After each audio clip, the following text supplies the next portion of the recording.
Bonsoir à tous. Aujourd'hui, tirage pour le Sagittaire du mois d'avril 2022. Qu'est-ce que réserve le mois d'avril 2022 pour les personnes qui sont nées sous le signe du Sagittaire?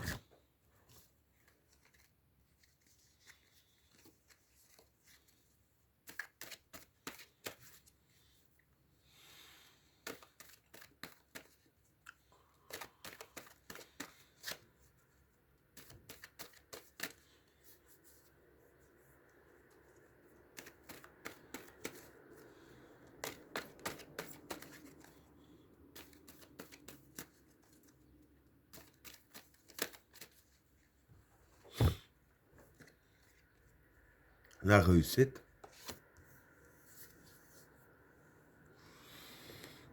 le maître, la souffrance, la clé, le gourou, le pouvoir, l'élévation, l'alpha, le regard, pardon, la fraternité, delta, la modération, l'âme, le vide et le papyrus. Bon, pour le premier état, la réussite, le maître et la souffrance. Bon, pour ces trois cartes-là, la réussite, c'est la réussite. Hein. Le maître, c'est l'expérience. Et la souffrance, c'est la souffrance.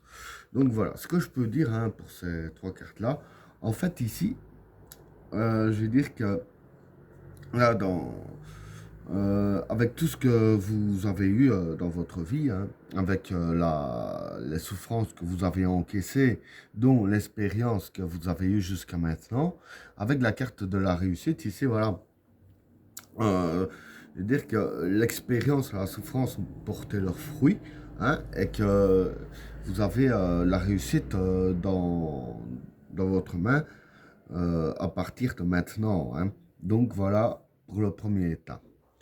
Alors, pour le deuxième tas, la clé, le gourou et le pouvoir. Bon, pour ces trois cartes-là, la clé, ça représente la clé qui déverrouille les situations. Hein. Le gourou, c'est la manipulation. Et le pouvoir, c'est un peu votre pouvoir à vous. Donc voilà. Pardon. Ce que je peux dire ici, c'est que bon, quand je dis le pouvoir que ça représente votre pouvoir, bon, par exemple, ça peut représenter votre pouvoir dans le sens, si vous êtes patron d'une entreprise, ou enfin, le pouvoir que vous avez sur ce qui se passe autour de vous, en gros. Hein. Et ici, je vais dire que euh, avec la carte de la clé, en fait, voilà, vous allez justement trouver la clé hein, pour pouvoir manipuler correctement votre pouvoir. Donc voilà, je vais dire que tout ce que vous pouvez contrôler autour de vous, hein, et dire ainsi que euh, avant, vous ne saviez pas trop comment faire pour pouvoir faire ça. Et maintenant, en fait, voilà, vous allez trouver la solution, hein, justement, pour pouvoir manipuler justement un petit peu tout ça. Hein. Donc voilà, pour le deuxième tas. Alors, pour le troisième tas, l'élévation, l'alpha et le regard. Bon, pour ces trois cartes-là, l'élévation, c'est l'élévation. L'alpha, c'est un nouveau cycle qui démarre. Hein. Et le regard, c'est le souhait. Bon, ici, déjà, je vais dire que ces cartes-là sont quand même liées au premier état. Hein. Parce que, voilà, ici, justement, on parlait de réussite, réussir vos souhaits. Hein. Et avec la carte de l'élévation, en fait, l'élévation, c'est justement grâce aux souffrances que vous avez eues et l'expérience que vous avez de la vie qui vous font élever justement. Et c'est ça la carte de l'élévation.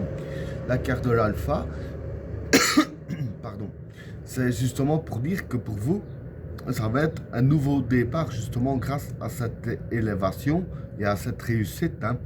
Et la carte du regard, donc, qui est la carte du souhait. Hein. Vos souhaits vont se réaliser justement grâce par rapport à cette réussite-là, qui vont justement vous procurer euh, que les souhaits vont se concrétiser. Voilà, je veux dire ça ainsi. Donc voilà pour le troisième tas. Alors, pour le quatrième tas, la fraternité, delta et la modération. Bon, pour ces trois cartes-là, la fraternité, c'est les amis proches et la famille. Hein. Delta, c'est l'intuition. Et la modération, c'est le contrôle. Hein. Donc voilà, ce que je peux dire hein, vis-à-vis de ces trois cartes-là, c'est que vis-à-vis de tout ce qui est amis proches et votre famille ici, avec la carte Delta, les cartes vous conseillent ici d'utiliser justement votre intuition, je veux dire, pour bien agir envers eux. Ce que je veux dire que, voilà, si vous n'en faites qu'à votre tête et que vous ne vous fiez pas à votre instinct, ça risquerait de partir en cacahuète avec eux. Et c'est ça que les cartes disent, justement, fiez-vous à votre instinct et à votre intuition, afin de bien garder le contrôle vis-à-vis d'eux, hein, si je peux dire ainsi. On va dire le contrôle de la bonne entente. Hein. Donc voilà pour le quatrième tas. Alors, pour le cinquième tas, l'âme, le vide et le papyrus. Bon, pour ces trois cartes-là, l'âme, ça représente l'âme, enfin, soi-même, enfin, voilà. Le vide, c'est faire le vide. Le papyrus, ici, c'est l'entente. Donc voilà, ici, je veux dire que ce tas-là est lié au quatrième tas. Donc voilà, j'explique. Ici, voilà, vous devriez faire confiance à votre intuition afin de bien garder le contrôle. Et aussi, pour la bonne entente, ici, je vais dire que les cartes vous conseillent de faire le vide dans votre âme, hein, chasser tout ce qui est pensée négative, etc. Tout ce qui n'est pas sain, de le chasser, vraiment de faire le vide de votre âme, hein, si on peut dire ainsi, pour justement garder la bonne entente. Hein. Et ben voilà, tirage terminé. N'oubliez pas de vous abonner et d'activer la cloche de notification afin de rater aucun autre tirage. Je vous souhaite à tous une agréable soirée. À plus.